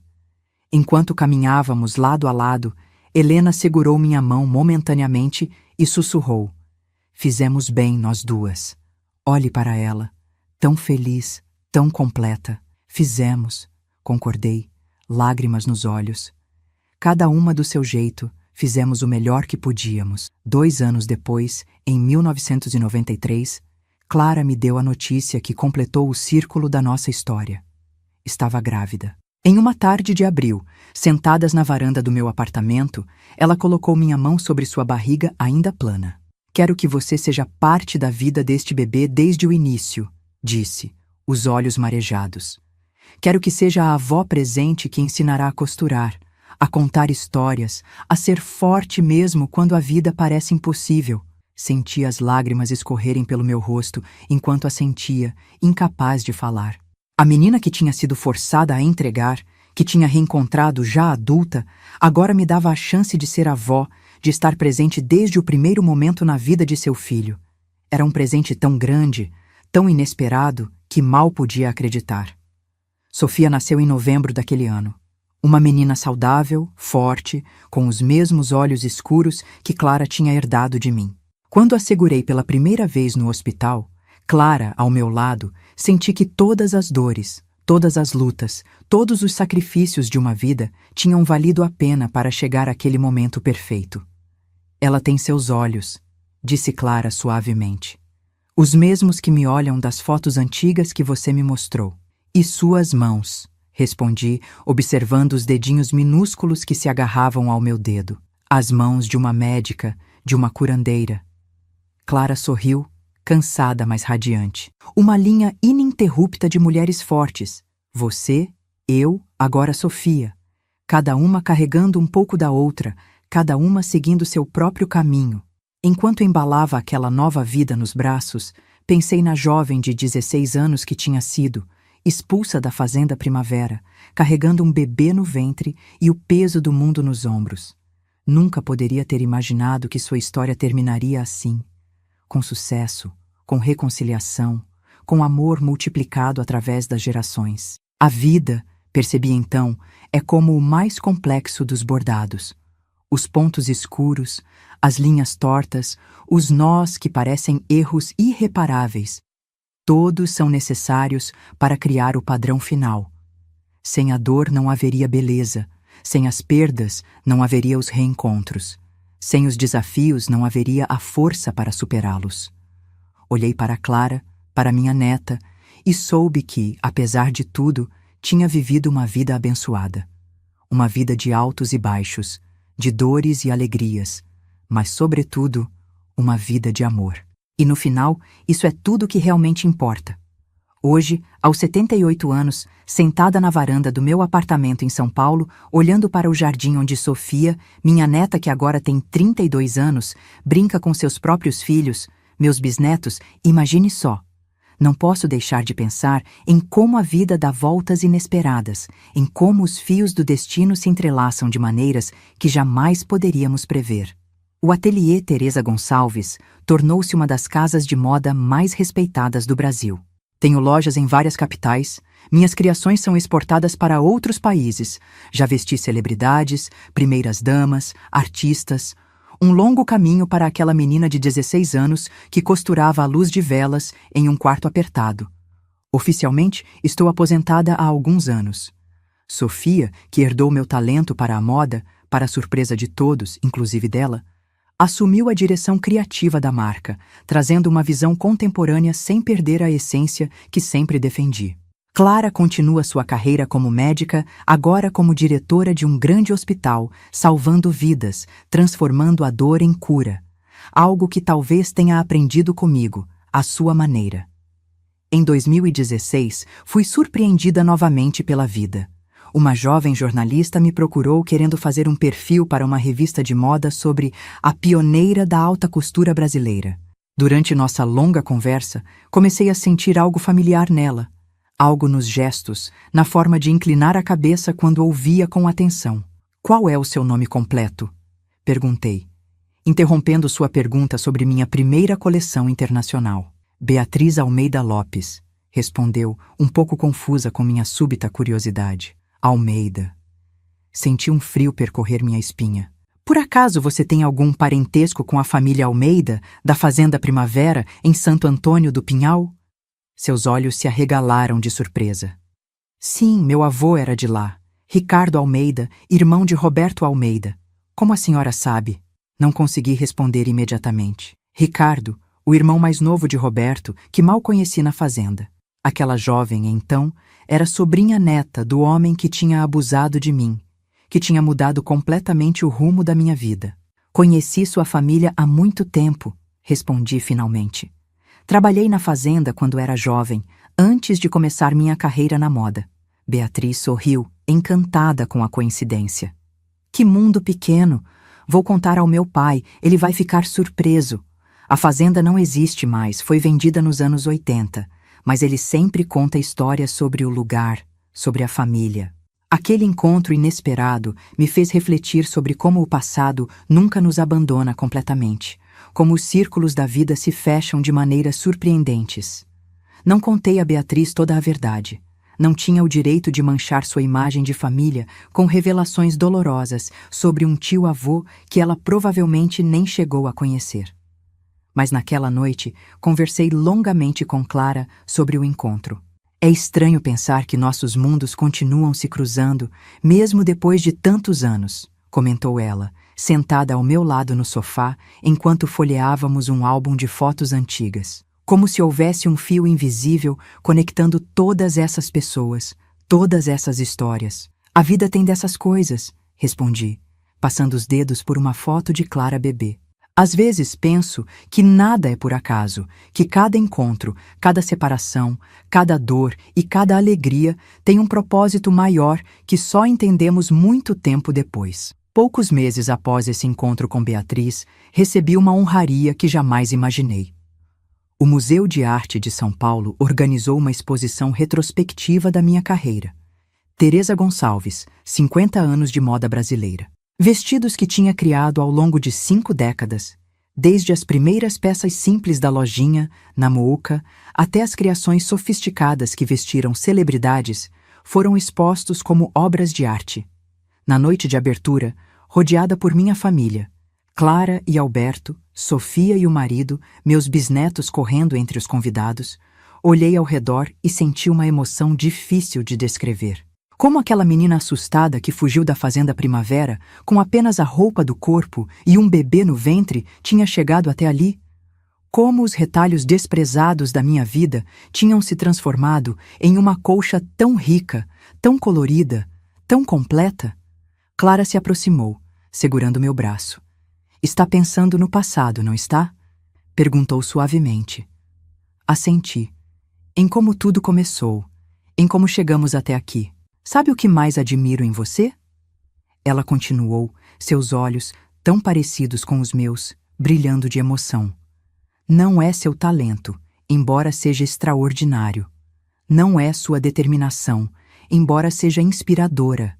É sua capacidade de transformar dor em beleza. De pegar os momentos mais escuros e transformá-los em luz. Suas palavras tocaram algo profundo dentro de mim. Era verdade. Toda a minha vida tinha sido um exercício de transformação. Transformar tecidos em roupas, sim, mas também transformar rejeição em força, perda em propósito, separação em reencontro. Aprendi cedo que não podemos controlar o que a vida nos dá, respondi. Mas podemos escolher o que fazemos com isso. Cada peça que criei ao longo dos anos carrega um pouco dessa filosofia. A beleza que nasce das mãos que conheceram o trabalho duro, o design que surge de uma mente que entendeu a dor. Em 2020, quando o mundo inteiro enfrentava a pandemia de Covid-19, Sofia teve a ideia de transformar temporariamente nosso ateliê para produzir máscaras e equipamentos de proteção para hospitais. Clara, na linha de frente do combate ao vírus, nos contava histórias devastadoras sobre a escassez de materiais, sobre colegas adoecendo, sobre a exaustão dos profissionais de saúde. Vovó, podemos usar nossos recursos, nossas máquinas, nossos tecidos para ajudar, insistiu Sofia ao telefone, já que estávamos todos isolados em nossas casas. A senhora sempre disse que moda não é só decoração, é função, é propósito. Concordei imediatamente. Mobilizamos nossa equipe para trabalhar remotamente, enviamos máquinas para as casas das costureiras, criamos um sistema de produção e distribuição que respeitasse o distanciamento social. Em poucos dias, estávamos produzindo centenas de máscaras e aventais. Uma tarde, enquanto separava tecidos no meu apartamento para enviar ao ateliê, encontrei uma caixa antiga no fundo do armário. Dentro, guardado há décadas, estava o primeiro vestido que tinha feito para Clara quando nos reencontramos. Um vestido azul simples, elegante, que ela usou em nosso segundo encontro quando veio conhecer meu apartamento. Segurei aquele pequeno pedaço de tecido contra o peito, lembrando daquele dia, da alegria incontida de ter minha filha de volta, da sensação de que finalmente um círculo se fechava. E percebi que mesmo em meio ao caos da pandemia, à incerteza dos tempos, havia uma continuidade, uma permanência nas coisas que realmente importavam. Passamos meses assim, distantes fisicamente, mas mais unidos que nunca em propósito. Clara trabalhando exaustivamente no hospital, Sofia coordenando a produção de equipamentos de proteção, eu ajudando como podia, criando, orientando, usando a experiência de uma vida para enfrentar o desafio do presente. Em janeiro de 2021, quando as primeiras vacinas começaram a chegar ao Brasil, Clara foi uma das primeiras a ser imunizada, por estar na linha de frente. Sofia me enviou o vídeo do momento. Minha filha, agora com 59 anos, cabelos grisalhos aparecendo entre os escuros, recebendo a injeção com um sorriso emocionado sob a máscara, os olhos marejados de lágrimas de esperança. Para minha mãe, Teresa, ela disse para a câmera após ser vacinada, que me ensinou que depois da tempestade sempre vem a bonança, que não há noite tão longa que não termine em amanhecer. Estamos chegando lá, mãe. Estamos vendo a luz no fim do túnel. Chorei ao ver aquele vídeo. Chorei como não chorava há anos. De alívio, de orgulho, de uma gratidão tão profunda que palavras jamais poderiam expressar. Minha filha, a bebê que tinha carregado no ventre em circunstâncias tão dolorosas, agora estava lá, salvando vidas, sendo parte da solução para uma crise global, mencionando meu nome como fonte de força e inspiração. Em junho daquele mesmo ano, quando as restrições começaram a diminuir e pudemos finalmente nos reunir novamente, organizamos um almoço em família no jardim da casa de Clara e Alberto. 3 gerações juntas novamente. Eu, Clara, Sofia e os 3 filhos dela, meus bisnetos adorados. Observando todos ali, conversando, rindo, compartilhando histórias dos meses de isolamento, senti uma paz que só a idade avançada e uma vida bem vivida podem trazer. Vi em cada rosto um pouco da minha história, da minha luta, do meu amor. Vi o futuro se desdobrando de maneiras que jamais poderia ter imaginado quando era aquela jovem assustada, expulsa e sozinha. No que está pensando, vovó? Perguntou meu bisneto mais velho, Pedro, então com 12 anos, sentando-se ao meu lado no banco do jardim. Na vida, meu querido, nas surpresas que ela nos traz, nos caminhos que percorremos sem saber onde vão dar. Ele assentiu, com aquela seriedade que as crianças às vezes têm quando abordam temas profundos. Sofia disse que você passou por coisas muito difíceis quando era jovem, que teve que superar muitos obstáculos. É verdade, respondi, surpresa com sua percepção. A vida nem sempre foi fácil. Mas valeu a pena, não é? Perguntou, seus olhos fixos nos meus. Passar por tudo isso para chegar até aqui, com todos nós. Olhei para aquele menino, meu bisneto, que carregava em suas veias um pouco do meu sangue, um pouco da minha história, e sorri. Sim, Pedro, valeu cada segundo, cada lágrima, cada luta. Para chegar aqui, com todos vocês, eu faria tudo de novo. Hoje, aos 78 anos, olhando para trás, para essa longa estrada que percorri, não tenho arrependimentos. Tive minha parcela de dor, sim, mais do que muitos talvez. Mas também tive alegrias tão profundas, tão verdadeiras, que só podem ser entendidas por quem conheceu o outro lado da moeda.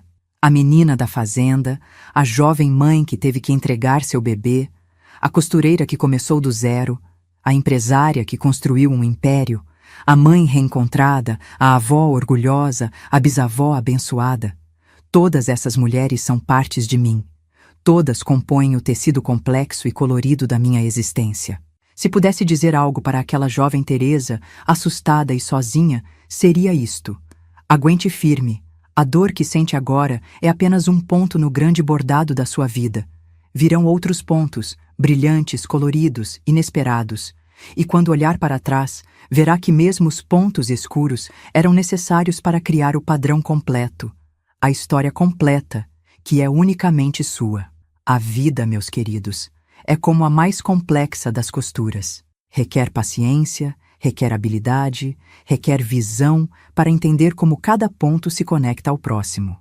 Às vezes, a linha se embaraça, às vezes a agulha quebra, às vezes o tecido rasga.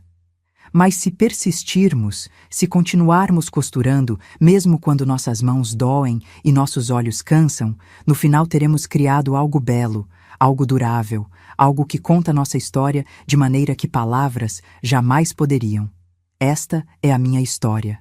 A história de Teresa Gonçalves, costureira, sobrevivente, criadora. A história de uma mulher que aprendeu que, mesmo nos retalhos mais simples, nas sobras que outros descartariam, existe a possibilidade de beleza, de transformação, de renascimento. E se há uma lição que gostaria de deixar para vocês, é esta.